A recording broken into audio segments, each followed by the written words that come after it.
Hi everyone. Let's go over chapter 2.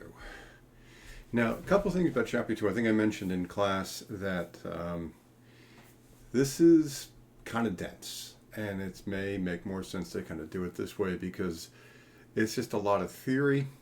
This theory is great in application. Like once you understand it, you can apply parts of it.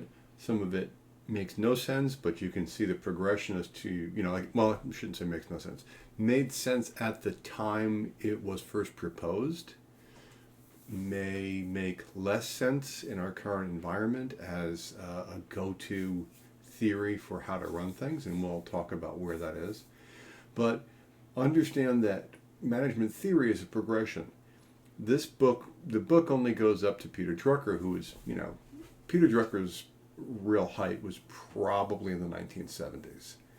He was writing all the way up into the, probably till he passed away, which is, I think, in the early 2000s. But his peak, his was the 60s, 70s, 80s, even into the early 90s, was Drucker was really sort of putting a lot of stuff out there. So understand that it sort of stops with him, but we have theorists today. We've got Richard Thaler, we've got Dan Ariely, we've got Richard Florida, we've got Michael Porter, we've got Clayton Christensen, we've got Rosebeth Cantor, we've got, right? So there's tons of different ways and places that this is continued. So this is not where management theory ends. All right. So as you can see, the book sort of talks about these eras, right? Where managers, different sort of groups fall under, and then even the contemporary era is a little bit short on contemporary vision. So I would say that this is a good framework to begin with, but just to see that it sort of has changed and progressed over time. I don't like the fact that that's not laying on top, but I'll try to figure out why my new screen recording app keeps dropping my picture out of the way. We'll work on that later. All right. All right. So we've got Peter Drucker, wrote 35 books. So he saw workers as an asset. He saw the corporation as a community. There was no barriers, no business without any customers, I should say, no business without customers. Institutional management practices are preferable to charismatic cult of the leader. Okay, so he saw that you should have business processes and structures in place, and that if you had a good framework, a good structure, a good process, that would make up for charisma. He didn't see charisma as being all that important. All right, let's get into some of the more historical stuff. All right. So if we look at the scientific management field, so the two biggest people here, by far and away, the number one guy is Frederick W. Taylor, and then he was sort of built on by the Galbraiths. But let's take a look at Taylor. So Taylor worked in mines and factories. So he saw that you could, and let's put this in context. Frederick W. Taylor was working around the turn of the 20th century. Literacy levels were not what they are today. If you were dealing with factory workers, many of them couldn't even read. So in fact, only like a small percentage of the U.S. population even graduated high school, right? Less, probably low single digits, 2-3% of people in the country at that point would have a college degree of any type. So this is Taylor's world. So what he tried to do was to break down tasks into the most simplified task. And he would do what we call time and motion studies, which was continued later by the Galbraiths. We're saying this is the best way to do a certain thing. We want to load bags of cement onto the back of a truck. Well, first thing you're going to do is approach the pile of the bags of cement, bend your knees, grab a bag, push it over your shoulder, turn 45 degrees to your right, take 3 steps forward, drop it on the end of the truck, where another man will drag the bag to the front of the truck and stack them neatly. And the whole process will take less than 6 seconds, right? If it takes you longer than 6 seconds, you're doing it wrong. If you don't do the exact steps I told you, you're doing it wrong, because I figured out the best way to do this. Taylor believed that they were managers and workers, and the two shouldn't meet.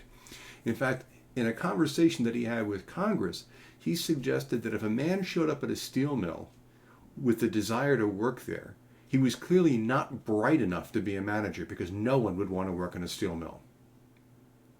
So this is the world in which he came from, right? And the Goldbergs, did the same sort of thing. They sort of built on this, one of their big claims to fame too is they had 12 kids, so they tried to, take their experiences of trying to make their household work and try to bring it into business. Okay. Next jump here was this administrative sort of field. And people like Spalding are big in this. Here's where we were saying they're saying there's got to be more of a structure. So like Spalding suggested that you need authority, that people should have specific authority in which to make decisions.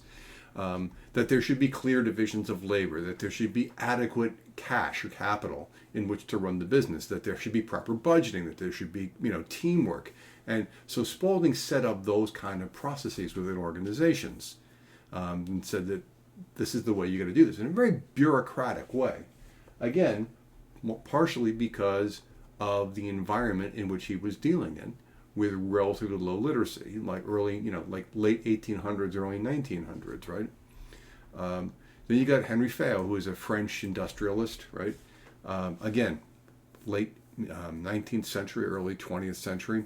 He is the guy who is most famous for bringing up the terms that we frame management in today, right?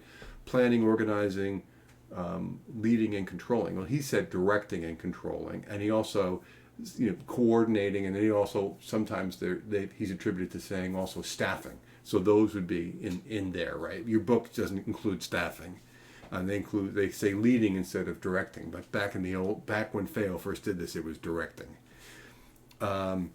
So Fayol built that framework, which is a good framework, right? It sort of gives us the ideas of the kinds of things that we should be doing. So, but he was kind of limited in his understanding because this was still a developing field. As we look past him, we look to Max Weber, right? Weber was a German. He's a sociologist, a philosopher.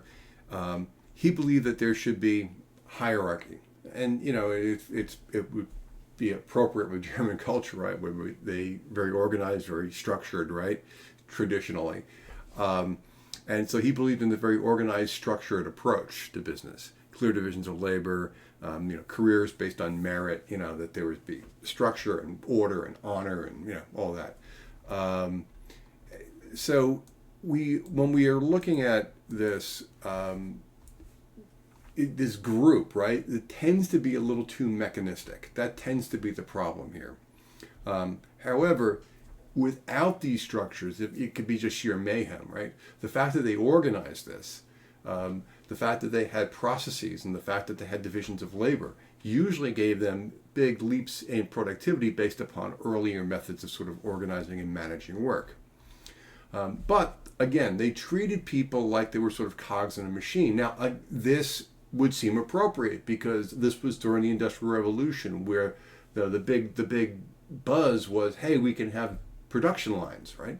And so this idea of a system of the organization being like a machine, and was prevalent throughout all of management thinking, about all of business thinking, and about in society as a whole. In fact, Charlie Chaplin was in a film where he was being dragged through a big machine inside of a company that he was working in, right? So he's all just a cog in the machine, right? So this was sort of part of the whole, we'll call it milieu of the day, right? So we go from here, then we go into the humanistic people, the behavioralists, right? And then we start seeing, people like Hugo Munzberger, right?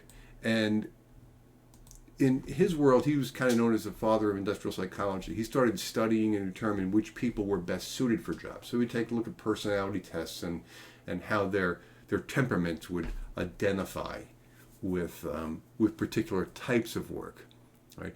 And back in that era, people started actually making up tests. They would give you like these standardized tests and tell you, oh, based upon this test, you should be an auto mechanic, or based upon this test, you should be a chemist, or based upon this test, you should go into nursing or being a doctor or a pediatrician or something. So identifying the psychological conditions under which employees did their best work, like how do you motivate employees, kind of thing. And so then we've got Mary Parker Fayot, and she did the same kind of thing, right? She was a social worker, so again, her mindset was that these should be communities, and we should sort of talk over our differences and that sort of thing. And then we move on to Mayo. Now, Mayo was extremely interesting because he did a groundbreaking set of studies in the Western Electric plant in Hawthorne, Illinois, where well, it says Chicago there, but it's actually was Hawthorne, which is outside of Chicago. What he did was he took a look at a factory and he said a couple of things. One, he said, if we were to treat people more like people and less like machines, we'd probably get more out of them.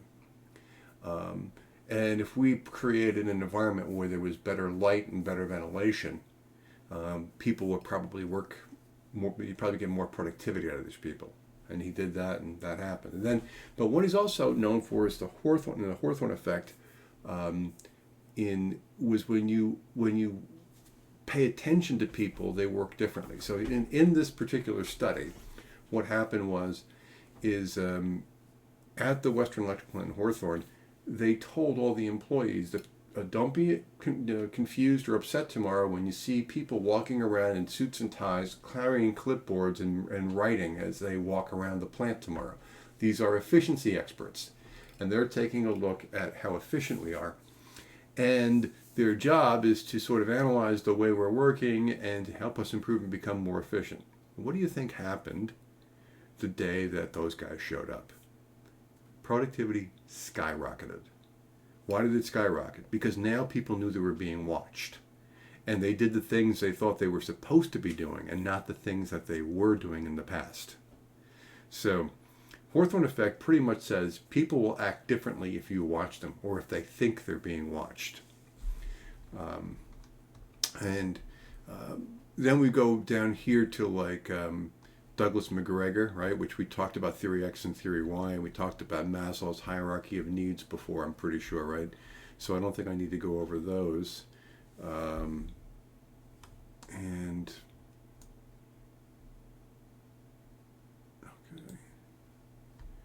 I think those were the big things I wanted there. Let's see what else we've got here.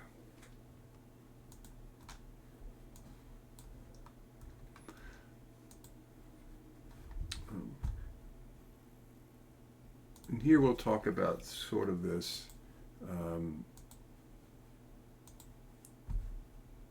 systems approach, right? In the systems approach, which is the book is claiming to use a little bit more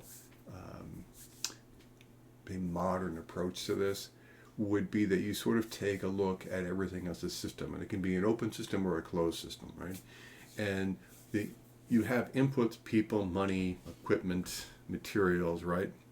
And then you have a transformational process where you're saying, okay, we're going to use these resources to do a business task, a business function, right? And this task, this process, we will have outputs. So we've got these inputs, it goes through this process, we've got these outputs. And whatever, maybe goods and services, right? And then we want feedback as to how well this actually performs. So like if we were doing planning, organizing, leading, and controlling, right? This is the controlling part. That's the controlling thing we talked about in earlier classes. So that's in this process. Now, what's the difference between an open system and a closed system? A closed system only looks at things that are inside of your building and under your control, right? you're not getting any outside feedback. You're just saying, do this, measure it this way, we're finished, close the loop, repeat, right? So I've got these inputs, I'm going to have people show up for labor. I've got these transformational process, they're going to work on the factory floor and screw together machines, and then we've got these outputs, we've got the machines. Those are closed systems, right? We're just looking at this internally, we're not getting an outside thing. An open system would say, you're going to get outside feedback. So you might, in that process, you might actually have customers tell you whether or not they like what you did. Closed systems might be taking a look at how well something is selling. Open systems are getting outside feedback. In an open system, you may be getting feedback from customers. You may be getting feedback from what kind of sales are going on out there. You may be making changes to your processes based upon economic environments or based upon changes in weather, right? For example, if you're a ski resort, you would take a look at the weather and decide whether or not you're making snow tonight. That's part of an open system, because you can't just say, on this day we're going to make snow. It may not be enough. It may not be cold enough. You may not think that it's going to last very long, so it's not worth making the effort, right? So you take a look at additional factors in an open system versus a closed system. So these are sort of open versus closed. And then a contingency is just pretty much saying that we sort of judge each individual situation as it is, and we'll make our decisions based upon that. So you don't have to have specific, you don't have absolute, this is what's going to happen. You sort of take a look at each situation and you judge the situation. So what I have here from the book. Most practical because it addresses problems on a case-by-case basis. You use evidence-based management, where you're translating principles based on evidence into organizational practices, bringing rationality into a decision process. Like, should I do this? Well, based upon this principle, based upon these factors, I'm going to make this decision. And it should, research should follow a scientific method. So you observe, you propose a possible solution based upon the facts, you make predictions for the future, and then you test your prediction and measure the results. Okay? So I think this is most of what I wanted to cover in chapter 2. Right, that's most of what I wanted to cover in chapter 2. So I know this is not all that long a video. I'm going to encourage you, though, for whatever test that you take, to kind of go back over this, because a lot of this is pretty dense. So take your time, go over it before you answer any questions on any quizzes or exams coming up on this, because there'll be another exam coming up soon. And to that, I will see you online for our next class, which will be posted on Blackboard with a Zoom link.